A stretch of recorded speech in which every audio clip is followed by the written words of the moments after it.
Bom dia, irmãos. Boker Tov. Shalom Aleichem. A paz seja convosco. Brochim Rabaim Beshem Yeshua. Seja bem-vindo em nome do Senhor Jesus. Ani Kevar Mevorar Beshem Yeshua. Eu já sou abençoado em nome de Jesus. Repita comigo estas palavras.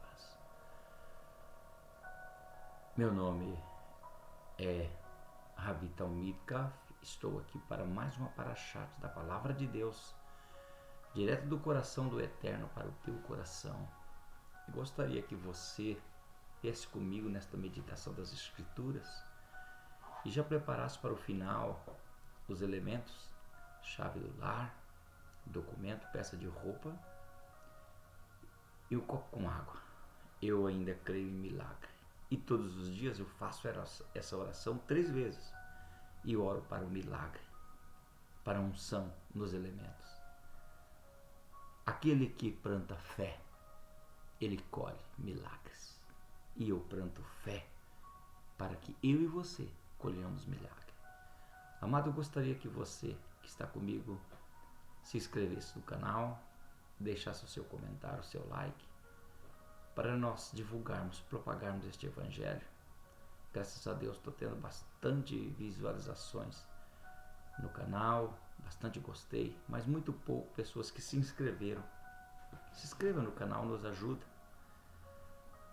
a levar o evangelho, porque Jesus diz: de graça recebei, de graça dai. Vamos para a parashat da palavra de Deus, mas antes eu quero fazer a oração do Pai Nosso contigo. Avinu Sheba Shammai It Kadosh Shemicha Tavul Mahulcha Yaseh Retzoncha Kevashamayim Kim Baretz It Lechen Hukinu Ten Lanu Rayon Ulach Lanu Ahadat En Kefim Seshochim Gan Anachnu Lahot En Lanu Vihaltivieno Lidei Nisayon Ki In Hatsenu Mihara. Amém.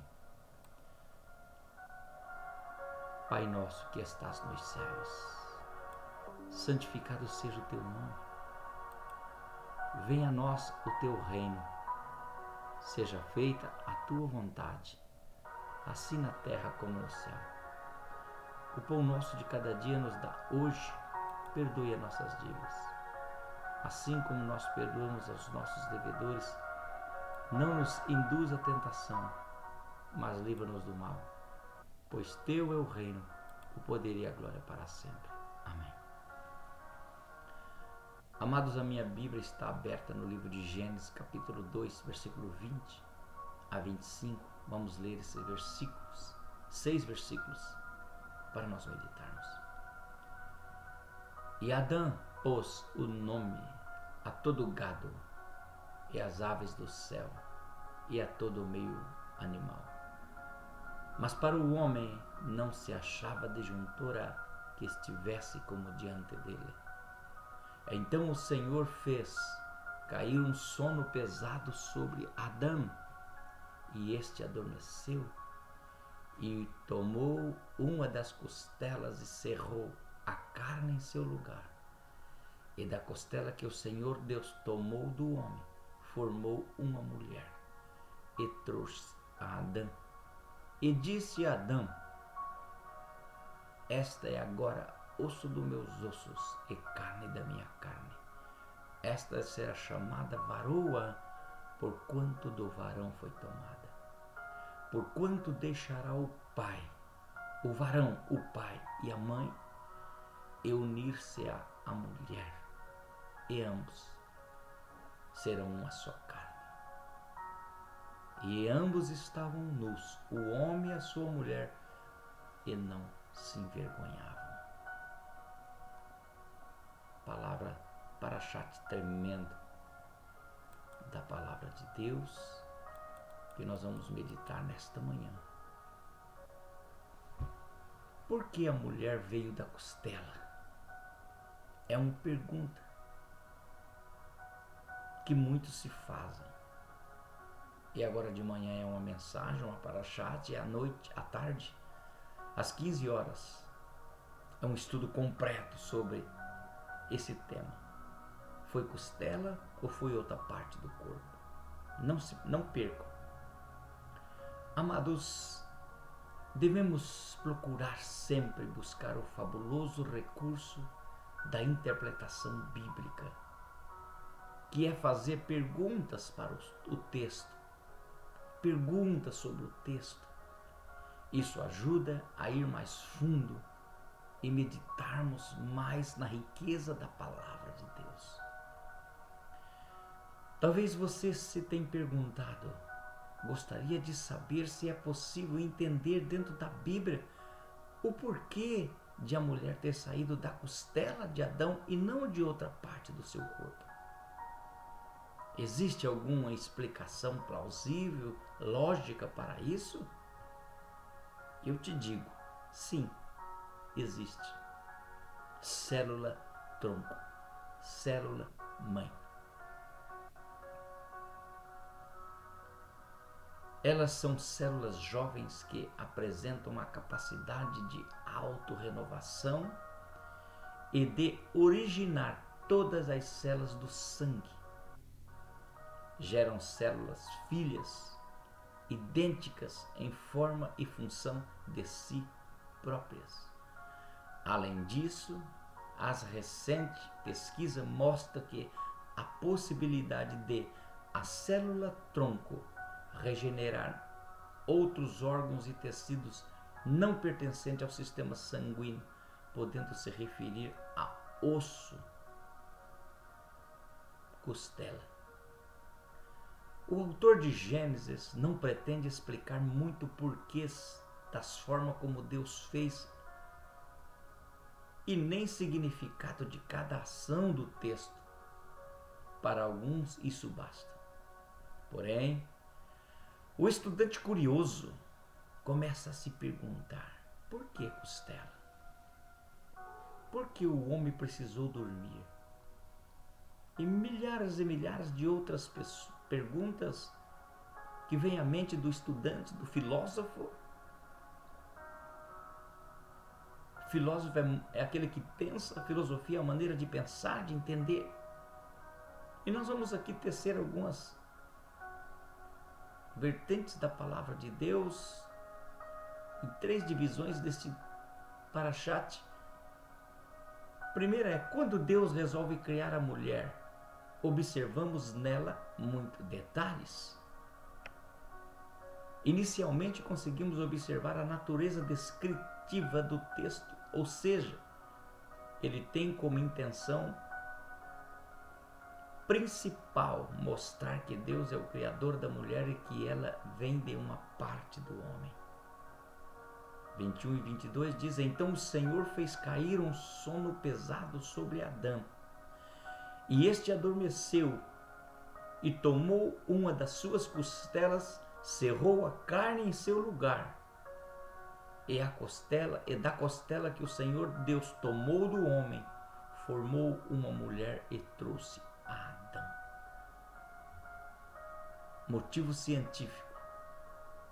Com o avanço da ciência, descobriu-se que o nosso corpo tem um tipo de célula chamada célula tronco. E qual é um dos lugares do corpo em que encontramos esta célula tronco? Dentro do tutano dos ossos, especialmente os das costelas. Por isso podemos ver um motivo científico na decisão estratégica e precisa de Deus de formar a mulher a partir desta parte do corpo do homem. Ali tinha material para fazer uma mulher completa. Ali tinha material para fazer uma mulher idônea para o homem. Aí eu pergunto: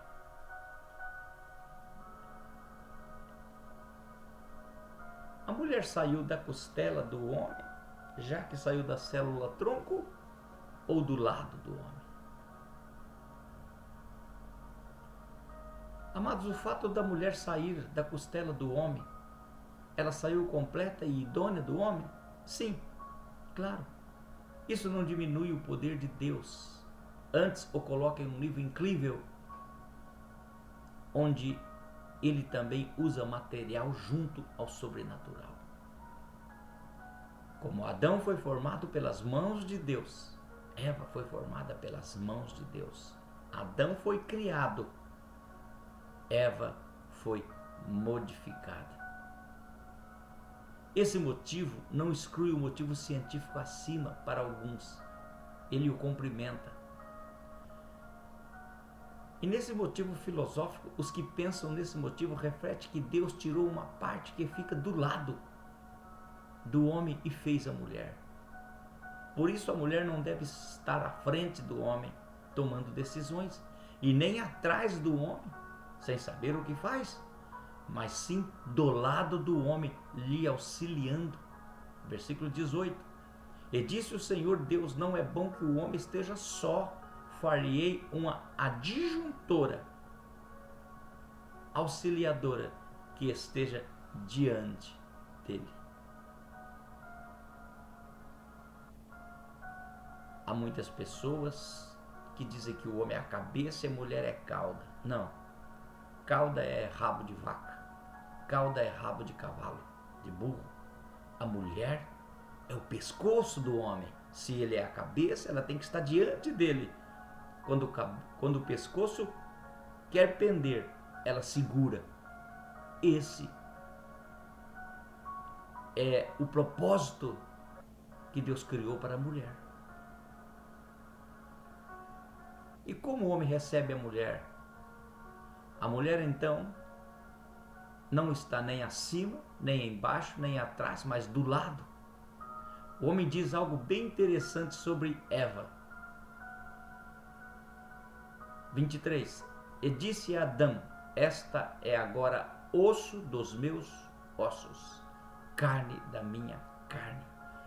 Esta será chamada varoa ou mulher, por conta do varão foi tomada.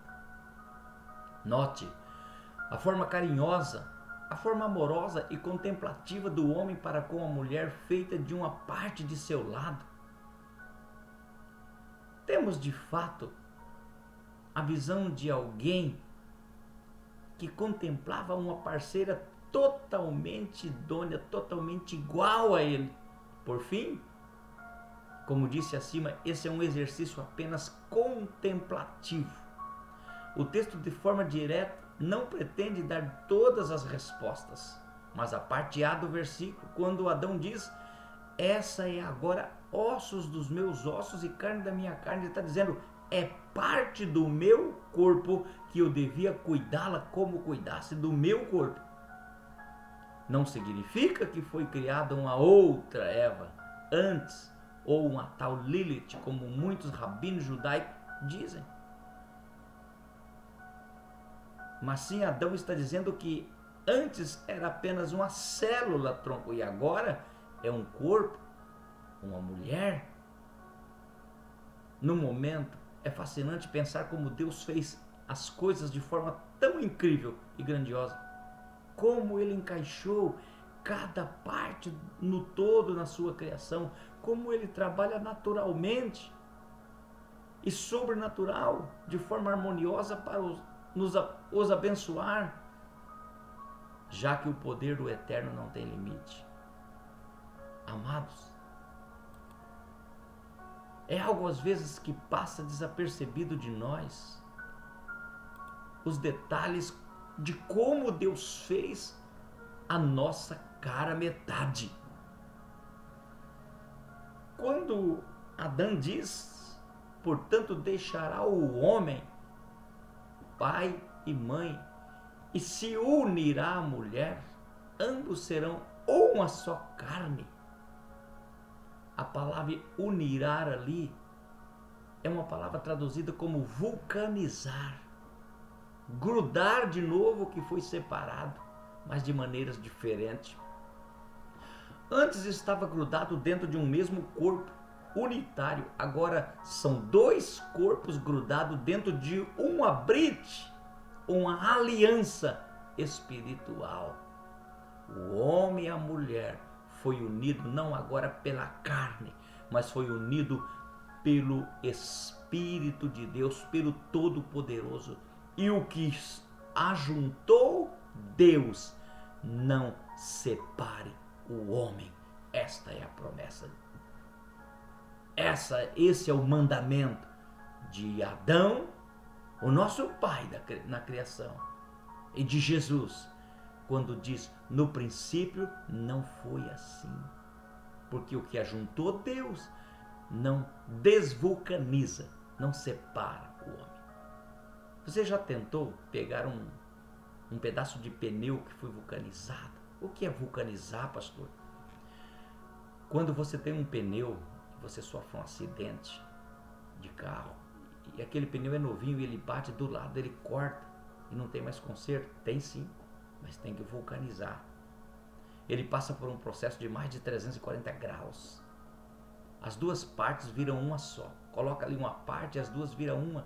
Não tem como a ciência desgrudar aquilo. Não tem como o homem. Por isso aí o significado: o que ajunta Deus não separa o homem, porque Deus vulcanizou. Ninguém na Terra consegue separar uma vulcanização. Nesse texto, concluindo esta mensagem, nesse texto aprendo que Deus fez o homem para dominar e governar sobre tudo livremente, mas também fez alguém do seu lado que estaria prestando-lhe relatório do que ele fazia de bom e de mal. Ela era a pessoa que filtrava as ideias de Adão. O seu nome foi posto por Eva, a mãe de todo ser vivente da terra. E juntos, de duas pessoas foram em uma agora vulcanizada pela ação de Deus. Em outras palavras, Deus dividiu para somar, como ele fazia nas ofertas dos cereais em Levítico 2,14, que diz: e se ofereceres ao Senhor oferta de manjares das primícias, oferecerás a oferta de manjares das tuas primícias e de espigas verdes tostada ao fogo, isso é, do grão trilhado de espigas verdes cheias. E sobre elas deitará azeite e porá sobre ela incenso. Oferta é de manjares. Assim, o sacerdote queimará o seu memorial do seu grão trilhado e do seu azeite com todo o seu incenso, oferta queimada ao Senhor. Pastor, mas o que quer dizer esse texto?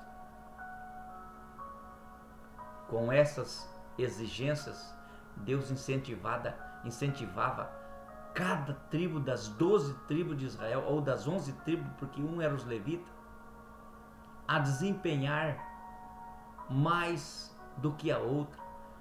Deus colocava um tipo de competição. Já era sombra do reino do céu que era tomado por esforço. Todo que se esforça entra por ele. Com essa experiência, Deus incentiva cada tribo uma se desempenhar mais do que a outra para oferecer o melhor naquele ano. E o que oferecesse melhor naquele ano, a recompensa era: Deus cheirava cheiro suave e abençoava aquela tribo acima de todas as outras. Aquele que se destaca no reino de Deus é o que serve. Aquele que se destaca no casamento é aquele que serve ao outro. Se tem dois querendo ser servidos, não vai a lugar algum a não ser separar pelo homem. Mas Deus diz que o que ele ajuntou não separa o homem. Isto é o casamento. E você nesta manhã, olha para dentro de você e diga a você mesmo: estou supervisionando o meu esposo? Ou estou dominando o lar no lugar dele, porque ele não tem capacidade? Há muitas pessoas que criticam mulheres pregadoras do evangelho, ministras, presidentes de ministérios.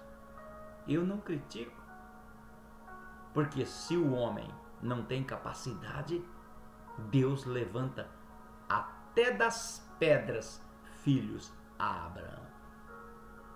A mulher sabia de tudo isso. E Provérbio 14, 1, 2 diz: a mulher sábia edifica sua casa, mas a prudente derruba com as suas próprias mãos. A que anda na sua sinceridade teme ao Senhor, mas a que se dá ouvidos a seus caminhos o despreza. Isso é bíblico, é Deus falando. Deus estabeleceu na criação da mulher esta palavra. Às vezes pessoas perguntam: mas pastor, por que eu casei? No começo era tudo bonito, era tudo maravilhoso e de repente foi cansando, sabe? Eu não sinto mais vontade de continuar neste casamento. Sabe por quê? O amor, ele é uma flor. E quando você pega uma flor, a flor precisa de chuva, a flor precisa de sol, a flor precisa de vento, a flor precisa de adubo,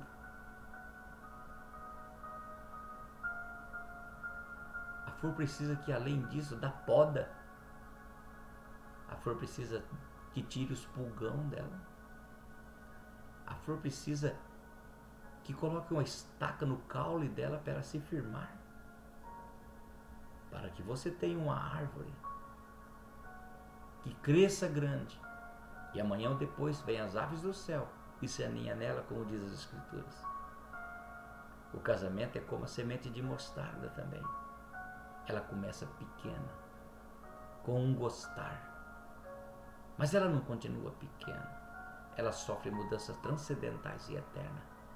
Ela dá frutos, que são os filhos, mas você tem que cuidar, você tem que regar desse amor, você tem que dar todos os detalhes que ele precisa. Amor se escreve com atenção.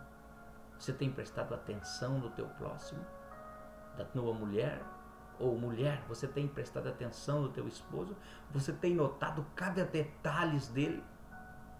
Ou você tem passado batido, ficado mais tempo nas redes sociais do que olhando e observando o teu marido, a tua mulher? Se isso acontecer, o teu casamento vai bem. Você ainda está vulcanizado pelo Eterno. E o que ajuntou Deus não separa o homem. Vamos orar? Pega os elementos agora. Nós vamos orar e dar a bênção sacerdotal.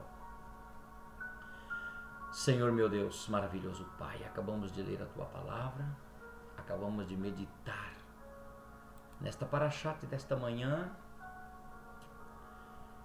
sobre a criação da mulher e sobre o papel da mulher no casamento. E que a mulher não é cauda.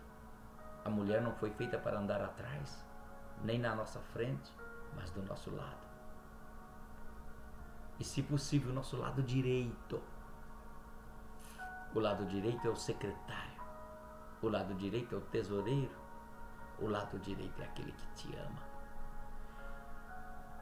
Senhor, quando tu olhaste do céu e não viu nenhum justo na terra, e tu amou o homem de tal maneira que precisava enviar alguém, no meio do sacerdote não encontrou ninguém. No meio dos profetas não encontrou ninguém. No meio dos reis não encontrou ninguém. Está o Senhor olhando para a terra. Quem enviarei? Quem há de ir por nós? De repente alguém começa a caminhar do teu lado direito. Jesus Cristo, Filho amado, veio para morrer por nós. E nós, num casamento, Pai, nos ensina a enxergar a nossa esposa como o nosso lado direito, que, se possível, morreria por nós, e nós morreríamos por ela. Senhor, coloca a tua mão agora nesta irmã, neste irmão, neste elemento, neste copo com água, nesta chave do lar, neste documento, nesta peça de roupa, porque ele crê e eu creio em milagre. Nós ainda somos do tempo da Igreja Apostólica. Nós ainda temos o Espírito Santo em nós. Nós ainda professamos o nome de Jesus o nome que está sobre todos os nomes, e diante deste nome todo joelho se dobre e toda língua confesse que Jesus é o Senhor, para a glória de Deus Pai. E nesta manhã